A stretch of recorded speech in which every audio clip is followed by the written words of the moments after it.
Cox's Bazar in Bangladesh is home to more than 1 million Rohingya refugees who fled persecution in Myanmar's western Rakhine state. But now it appears that thousands of Rohingya refugees have been recruited by militant groups, and some are heading back across the border into Myanmar. Among them was a man who calls himself Rafiq. His face is obscured to protect his identity. A lot of us gathered on the other side of the river. We went to fight. We fought for God, not to show off to anyone. We were leading a peaceful life here, living on refugee rations. Still, we went over because we believe we have rights in our own country. We have a right to live in Rakhine. The Rohingya are a mainly Muslim group that is the world's largest stateless population. They began fleeing Myanmar in 2016 to escape what the United Nations calls a genocide at the hands of Buddhist-majority Myanmar's military. Following a military coup in 2021, a long-running rebellion involving a complex array of armed groups has gained ground. Now it appears Rohingya fighters have entered the fray. What is unusual is that many have joined groups that are not fighting against Myanmar's military. Instead, they are loosely allied with their former military persecutors. That's because the Rohingya groups are fighting against the Arakan Army ethnic militia, which is backed by the majority Buddhist ethnic Rakhine community. Reuters reported this year that the Arakan Army was responsible for burning down one of the largest remaining Rohingya settlements in Myanmar.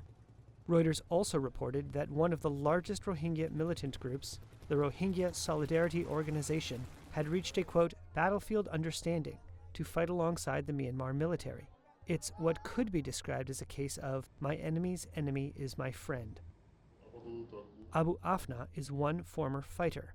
He says he traveled by boat from near the camps in Bangladesh to the western Myanmar town of Mongdao, where the Arakan army was fighting Myanmar's military for control.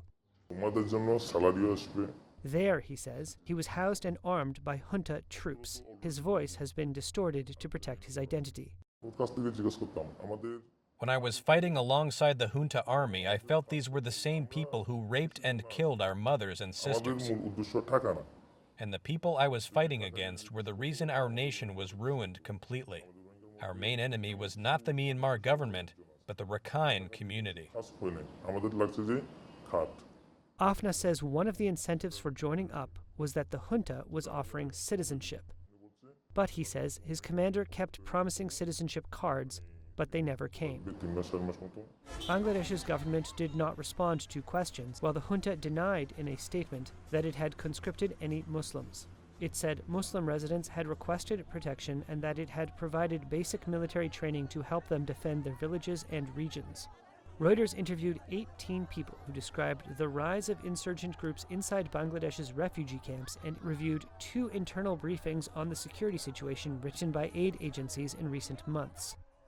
The news agency is reporting for the first time the scale of recruitment by Rohingya armed groups in the camps, which totals between 3,000 and 5,000 fighters.